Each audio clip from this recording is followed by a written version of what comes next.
American Comics. My Warhammer Simulator Chapter 321 to 340. Crackling, popping, in an instant, an extremely dazzling and thick lightning bolt flashed from above the heads of the Logic Control Legion. It heavily struck into the Space Marine Necron ranks that were completely suppressed by terrifying firepower. Buzz, buzz, buzz, accompanied by strands of constantly flickering and eye-catching lightning. The entire dark battlefield was almost completely illuminated. Subsequently, under Rock's gaze, the remaining Space Marines Necrons. Their rusted metal bodies continuously trembled and melted. Finally, they emitted bursts of green smoke and quickly fell to the ground. Thor, your magical lightning is effective, and the effect is quite good. At this moment, Rorschach, who slowly lowered his master-crafted bolter, said to Thor without turning his head. Haha, brother Rorschach. Asgardians never boast. If we say we have a solution, we have a solution. Tisk, tisk, so these Space Marines Necrons are all metal constructs. That's even better, simple physics. Jane taught me that. Thor, tossing Mjolnir back and forth in his palm, replied loudly. His excited voice echoed in Rock's ears through the communication device. Rorschach briefly responded to him with a few words. He confirmed that the Space Marine Necron ranks in front of him were completely annihilated through the motion detection device inside his helmet. Immediately, he commanded the Carnifex Guard to continue to finish off all the metal skeleton frames on the ground. At the very least, their heads had to be chopped off to prevent any unexpected situations from happening. Immediately afterward, Rorschach also had some of the servo-automatons that had exhausted their ammunition carry the metal remains and weapons of the Space Marines Necrons back along the passage they had come from. Not long after, the two people rested in place for a moment. They also identified the vehicle wreckage near the deck that could be taken away. 3 Rhino armored personnel carriers embedded inside the damaged ship's hull were found by Thor one by one. From the outside, the degree of damage seemed to be relatively minor, but the condition of the internal structure was unknown. However, even if luck was not on their side, they could barely piece together a complete vehicle with the wreckage, right? 2 or 3 heavily damaged Thunderhawk transports were also carefully marked by Rorschach.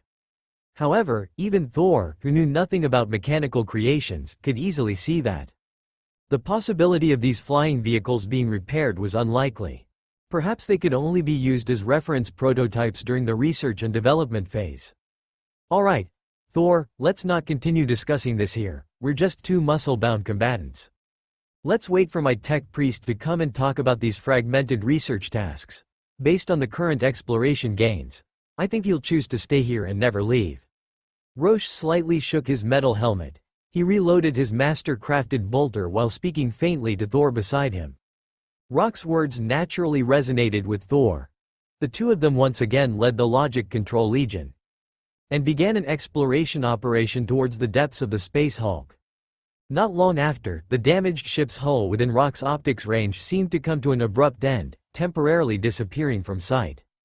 A large piece of metal area that definitely belonged to a world engine seemed to have forcefully inserted itself into the internal structure of the Space Hulk. Swish, swish, swish, accompanied by the sound of power armor and the Logic Control Legion's repeated footsteps. Streaks of energy with slightly dim green light suddenly shot out from the dark and concealed corners. Immediately afterward, Space Marines Necrons whose metal bodies still looked relatively smooth appeared before Rorschach and Thor. And a fierce collision occurred with the vanguard of the Logic Control Legion. These guys have maintained their appearance quite well. They might have some Canoptech scarabs specifically responsible for repairs. Thor, you maintain suppressive fire. I'll go forward for close combat and see if I can attract some bigger guys. Rorschach, who quickly put away his master-crafted bolter, unhesitatingly brandished his phase blade. He drove his power armor and suddenly broke through the Logic Control Legion's battle formation, and then directly charged into the depths of the Space Marine Necron ranks. And each time Rorschach forcefully swept and chopped, the Space Marines Necrons within a few meters would be completely split in two by the phase blade and fall to the ground. Moreover, it seemed that due to the long-term lack of proper and complete metal maintenance, the reaction speed of these Space Marines Necrons, which looked a bit brighter on the outside, became very slow to external attacks. They couldn't even temporarily adjust between ranged and melee attack modes. and could only allow Rorschach to repeatedly wreak havoc in their ranks. Thump, thump, thump. At this moment, perhaps Rock's continuous attacks finally triggered the Space Marine's Necron stress response.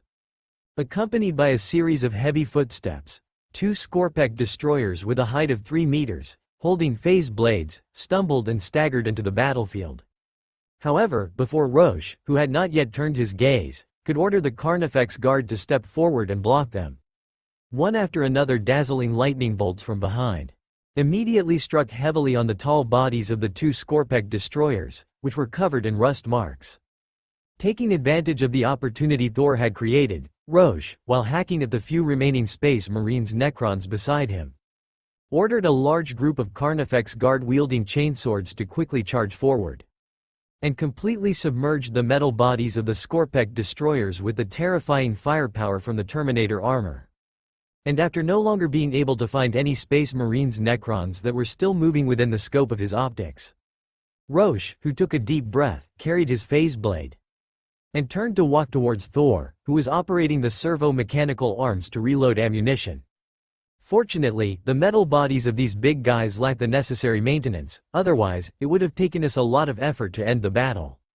Rorschach, wearing a metal helmet, said to Thor through the communication device, "Brother Rorschach, I can also see that these skeleton frames are basically ordinary cannon fodder after leaving their firearms. Those huge special units are the real combat power. Even their weapons are phase blades, and your Logic Control Legion doesn't care about the loss of combat units at all. If the Astartes Legion were facing this, we could only use human lives to trade 1 for 1, no, maybe 3 for 1.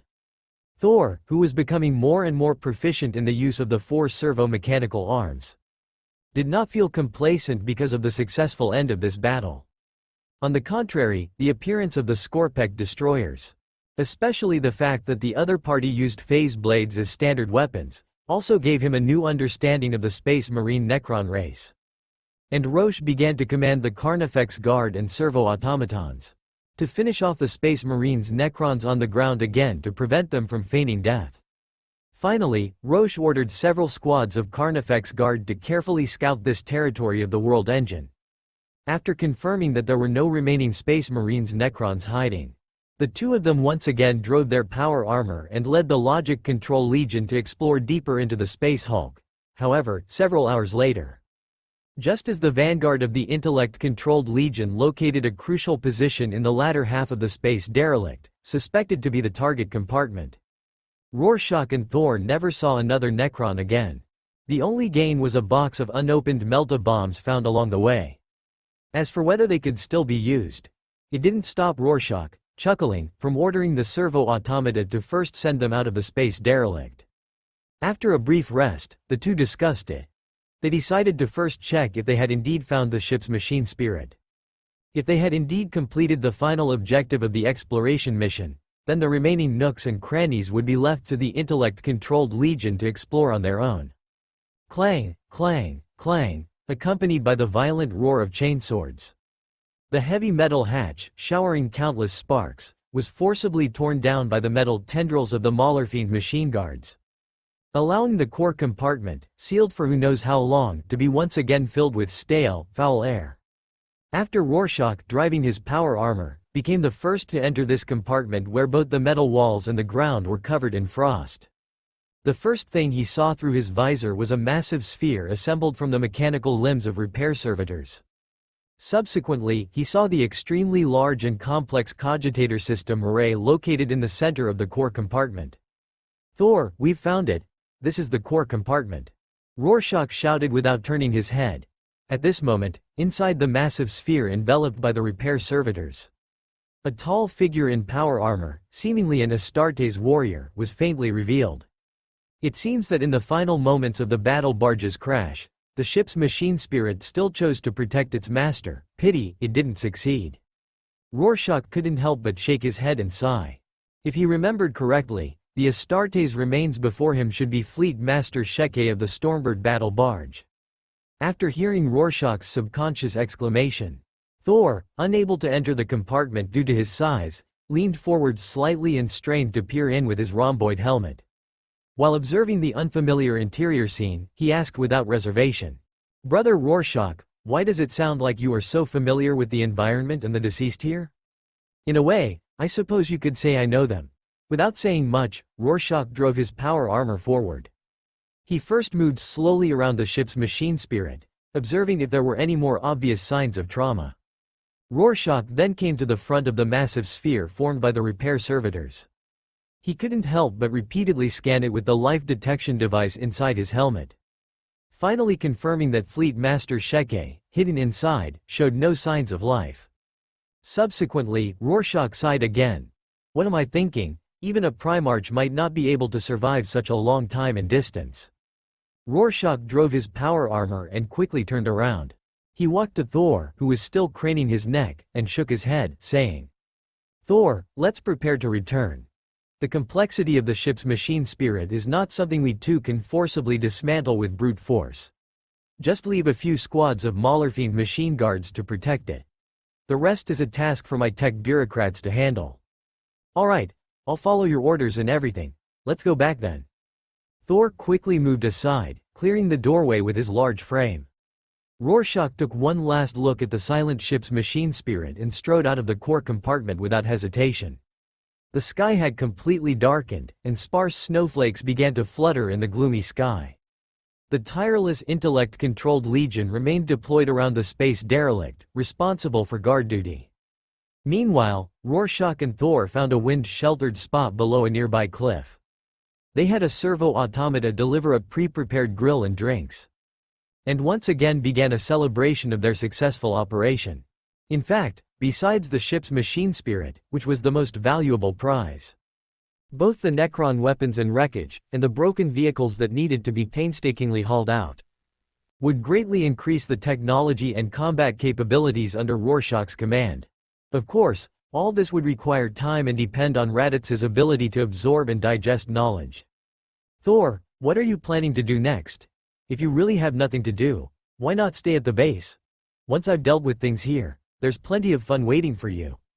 Rorschach, sipping a mouthful of bracing liquor, gazed at Thor, who was carefully grilling the meat, and said casually, "Well, I plan to go see how Jane is doing first, then come back and find you. Don't worry, brother Rorschach, Asgardians won't be trapped in a gentle haven. Besides, Father didn't give me a travel ban this time. I can stay on Midgard as long as I want, just like now, beating up monsters and bad guys, then drinking and eating meat with brothers. That's the best life." Smiling, Thor casually stuffed a piece of half-raw meat into his mouth and chewed. The freely flowing oil dripped along his golden beard onto the ceramite shell of his Terminator armor. Rorschach, instinctively widening his eyes, quickly took another sip of liquor to divert his attention.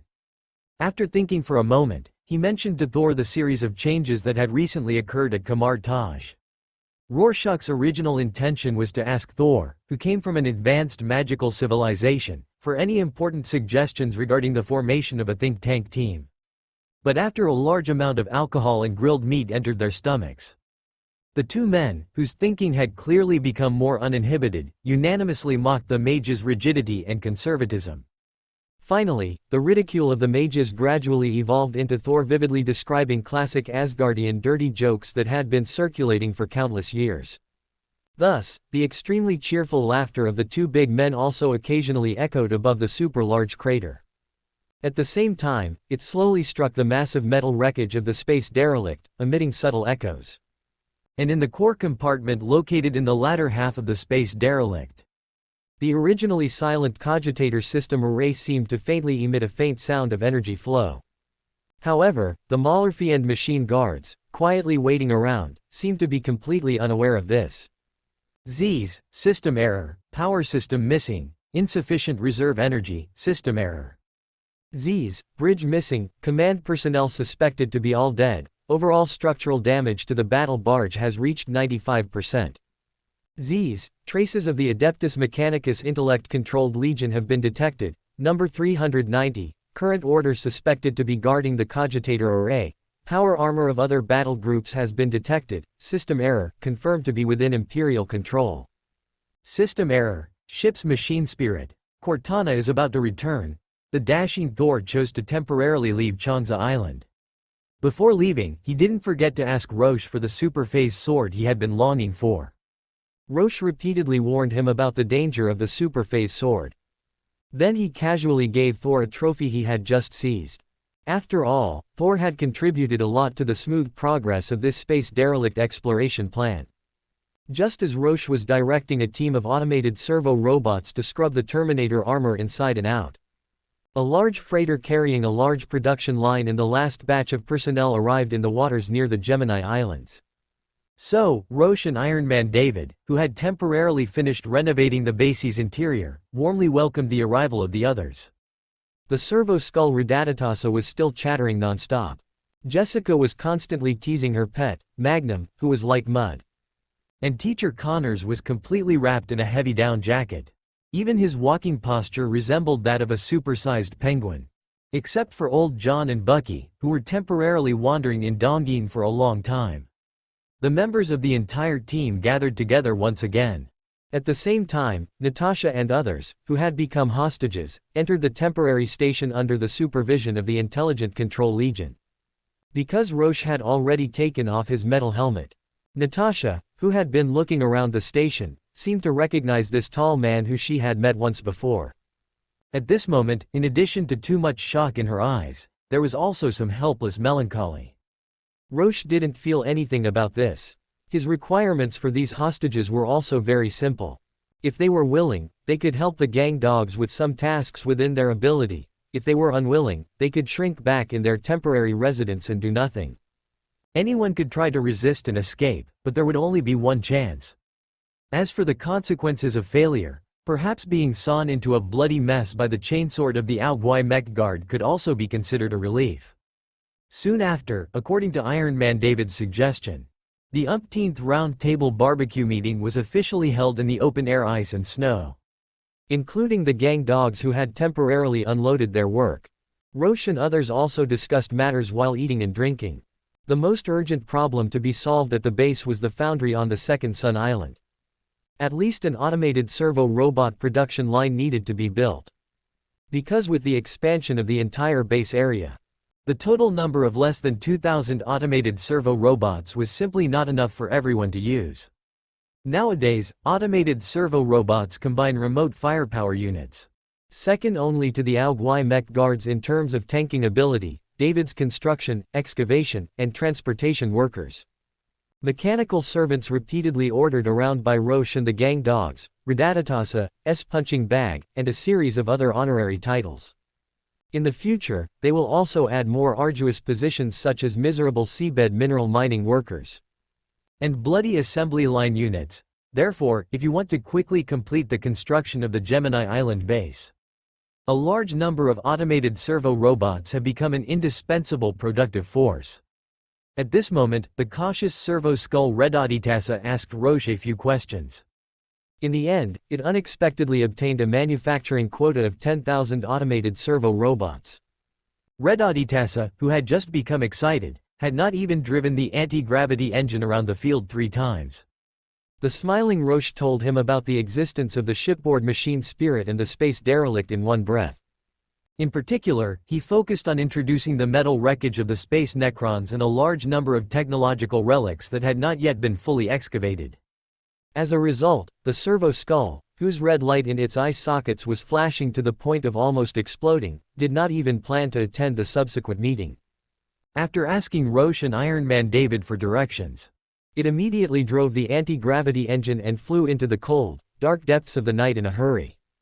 Afterwards, Roche, shaking his head and sighing, also assigned tasks to Jessica and Teacher Connors. Jessica needed to guide the mentally regressed Magnum to help Rattata reclaim and expand the foundry on the second Sun Island. At the same time, Roche also gave Jessica the authority to supervise Rattata. Jessica didn't need to intervene in matters of technology and manufacturing. The purpose of her existence was to remind the servo skull at all times not to make fatal mistakes again. After listening to Rock's orders and arrangements, Jessica, who gradually felt her own importance, couldn't wait to take Magnum to the second Sun Island immediately. It was Iron Man David who persuaded her a few words. He explained that there were not even basic temporary residences on the island now, which temporarily dispelled Jessica's eagerness to act. Taking this opportunity, Roche also described the matter of the Astartes remains to teacher Connors in detail. Roche did not expect to extract still active gene seeds from the remains of the Space Marine Knights. Even if he really found gene seeds that could be transplanted, Roche, who had no relevant genetic technology, would not dare to use them casually. Because he could not be sure whether these gene seeds had been contaminated. Many times, contamination does not only refer to chaos.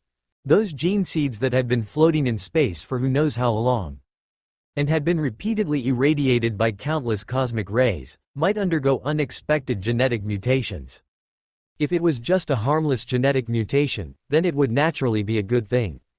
But in case it was a malignant mutation involving the fighting power or genetic essence of the Astartes Space Marine, Roche, who recklessly used gene seeds to create Astartes, would have no place to cry.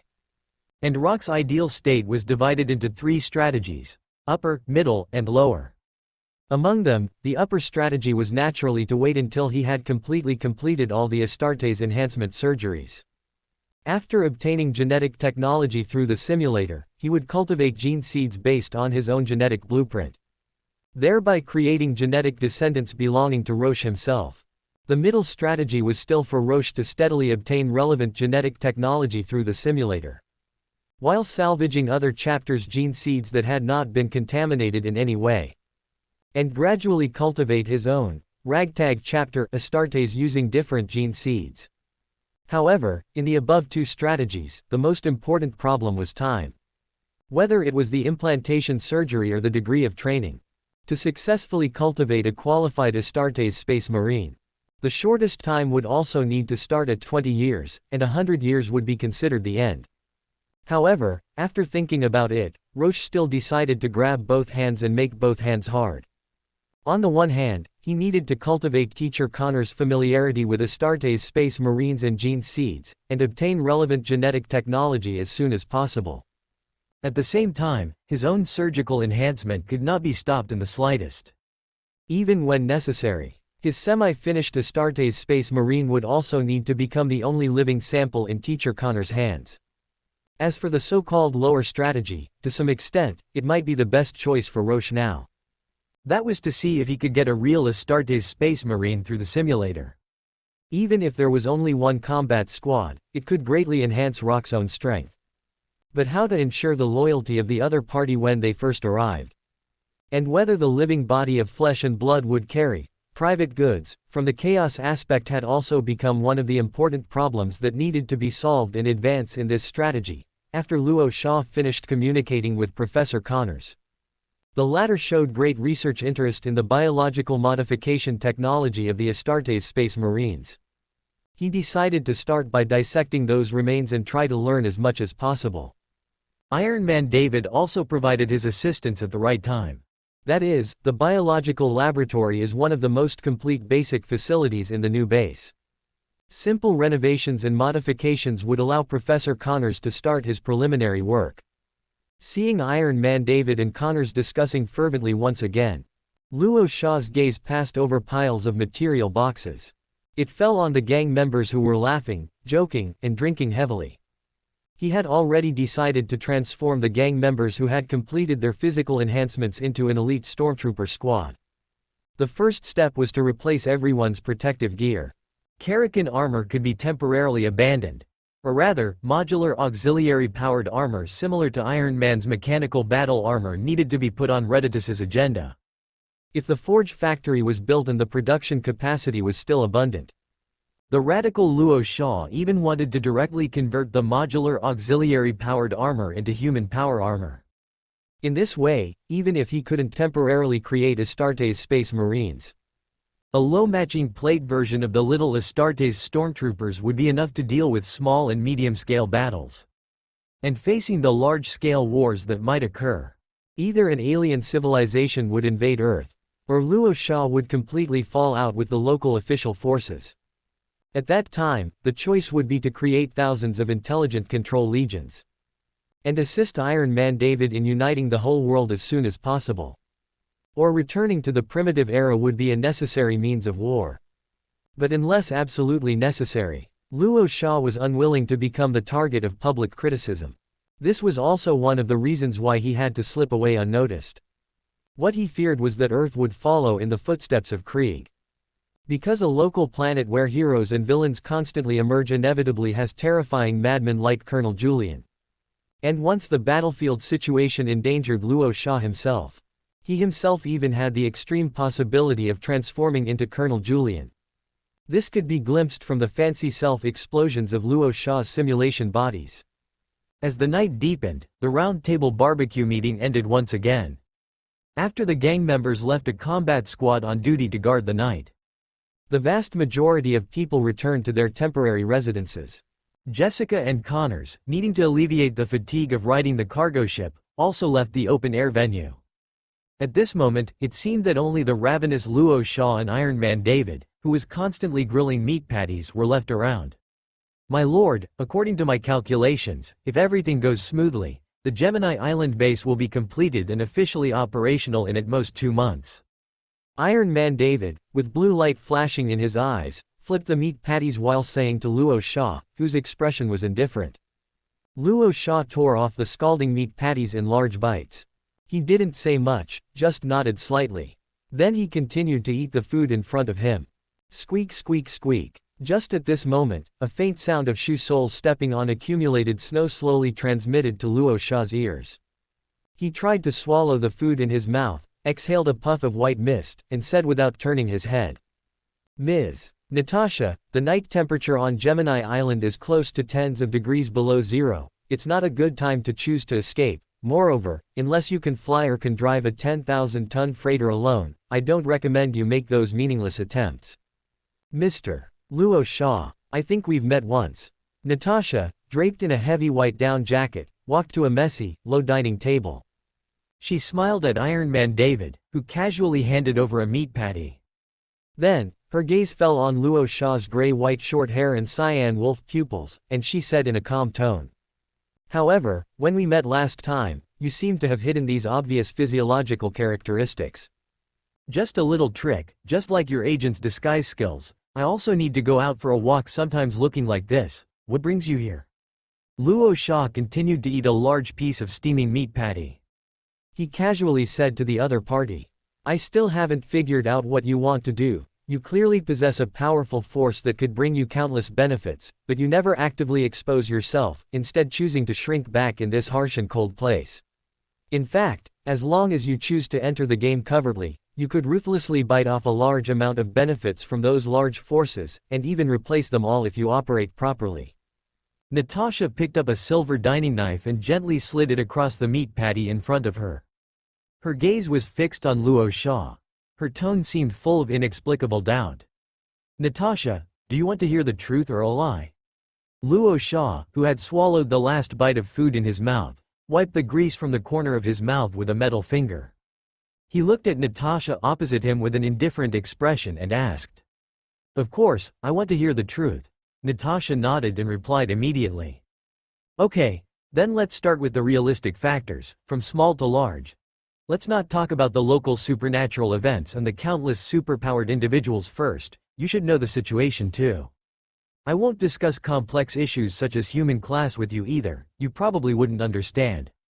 But large anti-human organizations like Hydra, the upcoming Chitauri invasion, the Skrulls who may have been lurking on Earth for decades, the Kree alien empire countless light years away, the 6 Infinity Stones involving the fundamental forces of the universe.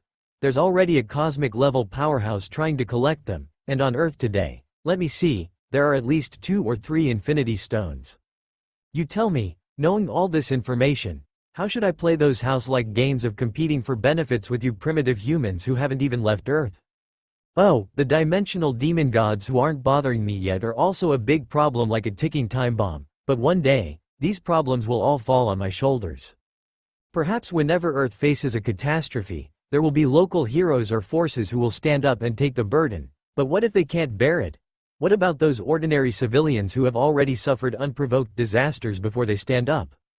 So, perhaps this is the meaning of our existence. Although the progress is slow now, I am indeed working hard for the future of humanity. And, Natasha, have you ever thought that if all the countries and forces on Earth eventually become a unified entity, how powerful would that be? Soon after, Natasha, her brow furrowed with worry, got up and left. She walked alone through the gradually falling snowflakes, returning to her residence.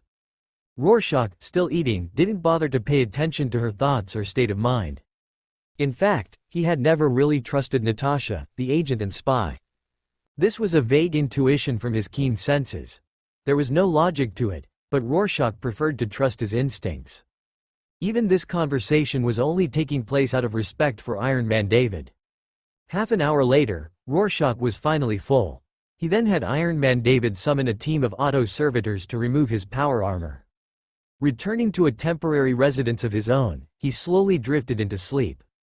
In the days that followed, everyone quickly became busy.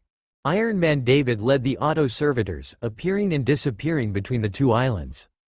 Jessica constantly guided the slow-moving Magman to manipulate the Earth element power to expand the foundry, and the construction progress gradually caught up with the base on Changza Island. Master Connors had already begun researching the Astartes remains. He led a team of gang members responsible for security tasks to repeatedly dissect the stiff, frozen corpses. However, of all the people, only the servo-skull Reditus had no intention of showing his face. He even wanted to completely hand over the task of building the first production line of the foundry to Iron Man David. Iron Man David didn't say anything, he just quietly reported a few words to Rorschach. So, Rorschach, wearing his power armor again, went to the super-large pit where the space derelict was stored. He planned to keep the servo-skull away from this place for the time being. At least until he had completed his mission, and then he could excavate the technological relics. The front half of the space derelict had almost completely changed. The heavy, broken metal shell had been dismantled one by one. Even the cracked, hard dragon bones and various pipelines were sorted and placed on the surrounding open space by the auto-servitors. At the same time, piles of Necron metal wreckage and world engine metal fragments, along with the broken corpses of mortal crew members, were dumped in the depths of the icy and snowy ground. Looking around, there were even more scattered, unnamed technological devices that Reditus had excavated from inside the space derelict. Rorschach, after scanning the area, waved his hand to have an auto-servitor notify the servo-skull. About 20 minutes later, accompanied by the low hum of an anti-gravity engine, Reditus, his eye sockets flashing red, quickly flew into Rorschach's field of vision from the depths of the dimly lit passage. Praise the Omnissiah, honored Primarch, you cannot imagine how precious the things remaining inside this space derelict are. He circled around in the air a few times, then he quickly came to Rorschach and said loudly, "Primarch, do you know what else I found? A severely damaged void shield. As long as you give me some time to figure it out, our base can be equipped with a super shield that most weapons can't break through." "Oh, that is indeed a good thing, you've done well. However, Reditus, you don't seem to care at all about the construction progress of the foundry. The technological relics inside the space derelict are indeed good, but I need you to improve the productivity of the entire base even more. I allow you to explore the space derelict, but you also need to complete the necessary tasks," Rorschach said in a calm tone, raising his eyebrows slightly. "Honored Primarch, what about the shipboard machine spirit inside the derelict? Are we just going to leave it here? I've been thinking about moving it out of the interior. Whether it's installed in the main base or the foundry, if operated properly, it could even become the core of the entire base, a super assistant that can help you with everything." After hearing Rorschach's words, Reditus, his eye sockets flashing red constantly, and his attitude obviously a little impatient, immediately explained to the Primarch in front of him. "Primarch, although I can't guarantee the completeness of the shipboard machine spirit, as long as it undergoes my inspection and debugging, it will definitely bring you." However, at this moment, a burst of noise from Rorschach's communication channel completely interrupted Reditus's words. "Z's. Unknown Astartes, do you still maintain loyalty to the Imperium of Man and the Emperor?" In an instant, Rorschach widened his eyes slightly. He raised his hand to stop Reditus's next sophistry. He asked the communication device in a calm tone, "Shipboard machine spirit Cortana? Z's. Do you still maintain loyalty to the Imperium of Man and the Emperor?" The question from the shipboard machine spirit was repeated again. Rorschach smiled subconsciously. He took a deep breath and said, "For the Emperor, Z's. Command authority is being transferred. confirming the new lord of the fleet, honored Rorschach chapter master. I am the Storm's shipboard machine spirit Cortana. I am very happy to serve you. Chapter master, the problem you were just discussing with this tech priest need not be worried about. My cogitator arrays are intact, and can operate for a long time with only simple maintenance and energy.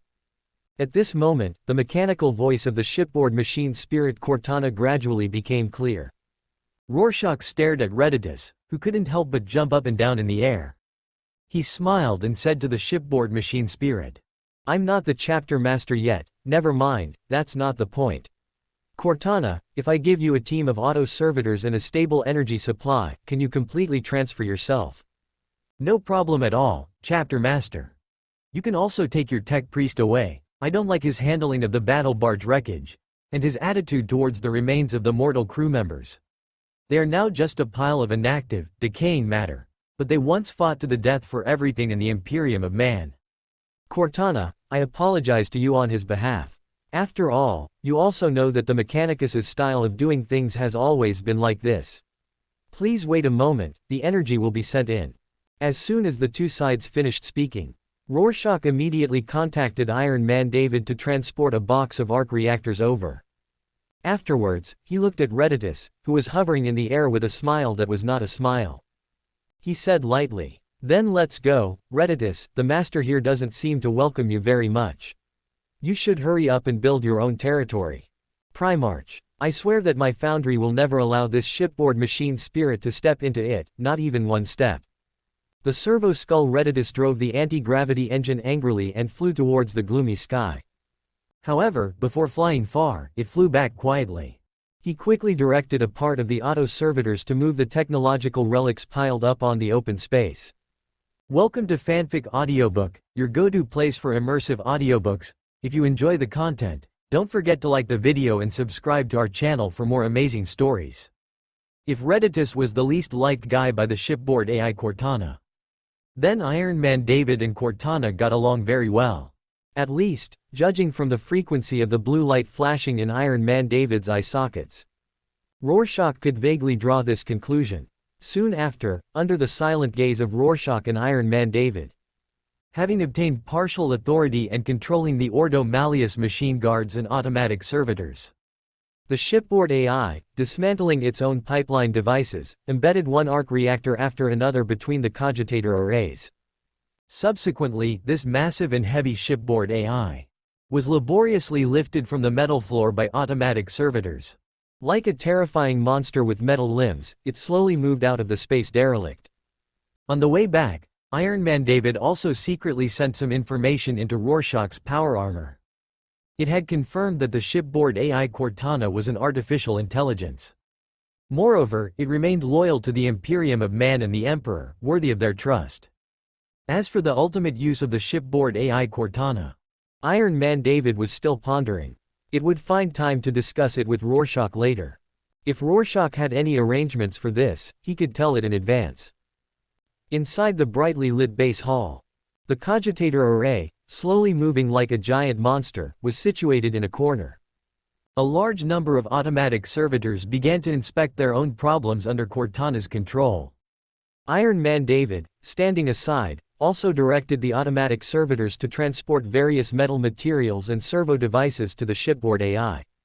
And these things were all obtained from Reditus's warehouse supplies. Of course, without the latter's knowledge. Several hours later, with the repair work basically completed, the shipboard AI Cortana, at Iron Man David's suggestion, temporarily transformed into a large metal caterpillar that could move freely by installing a shell and metal limbs composed of servo devices. Rorschach didn't have any objections to this. After all, there was already a flying servo skull and a ghostly power fist in the base. Now, adding an extra large shipboard AI that looked like a caterpillar wasn't too big of a problem, right? Thump, thump, thump. However, when the shipboard AI, slowly moving with a dozen pairs of metal limbs, came in front of Rorschach, Rorschach, who couldn't help but gently pat his forehead, still said, "Cortana, if it's not necessary, you should avoid running around. To be honest, it looks quite horrifying." "Thank you for all your help, Lord Rorschach. I will record your orders. Is there anything you need me to handle?" At this moment, there was no emotional fluctuation in Cortana's mechanical female voice. Hearing the other party's inquiry, Rorschach lowered his head and pondered for a moment. He said to Cortana, who was close at hand, "You can now help David continue to build the entire base, or sort out the many technological relics in the space derelict. I will give you more authority over the automatic servitors. As for your real purpose, we still need to consider it carefully." "No problem, Lord Rorschach." The shipboard AI Cortana drove its massive metal body and slowly moved to a corner of the hull, falling into a state of silence. Subsequently, Iron Man David, stepping forward, and Rorschach subconsciously exchanged a glance. But they didn't speak to each other. Although the other party's loyalty had been confirmed. Whether to build the artificial intelligence Cortana into the true core of the Gemini Island base, becoming a super assistant, was still a matter that needed careful consideration. Thanks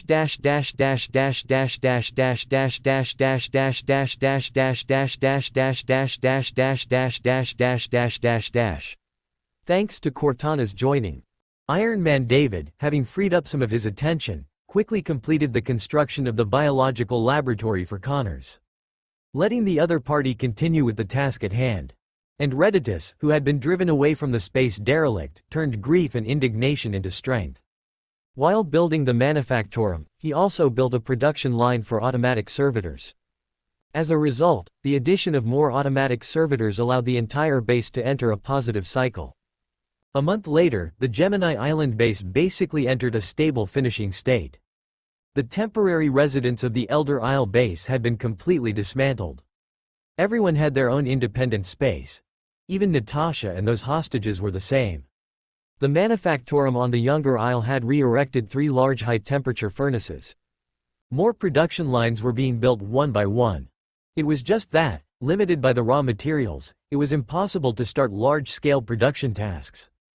Therefore, Redditus's current focus had also shifted to modifying automatic servitors, so that they could adapt to the underwater pressure and become underwater miners who would never see the light of day. And Rorschach was not idle either.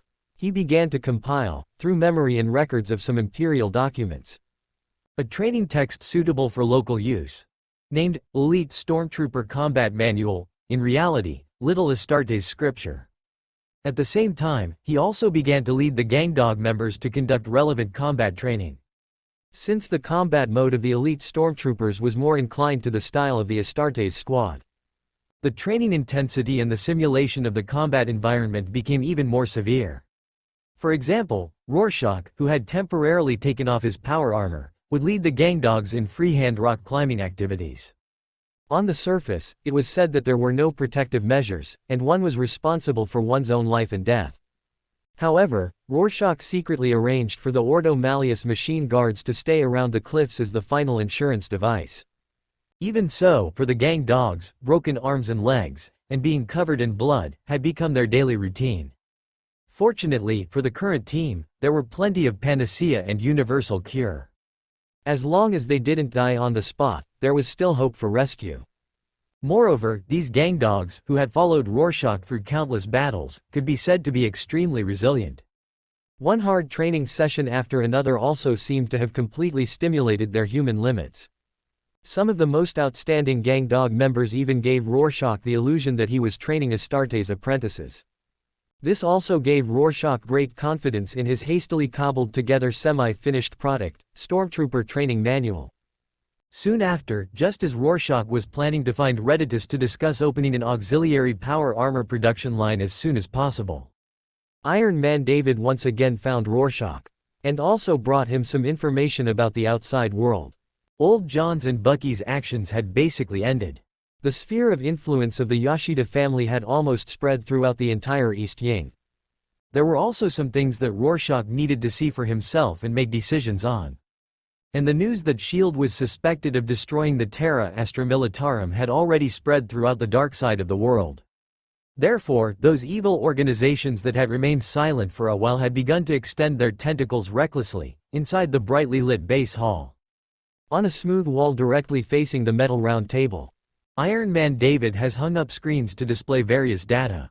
My lord, regarding the rumors of the Terra Astropathic Legion's destruction, the first place they circulated was in the forums section of the World Dark Web.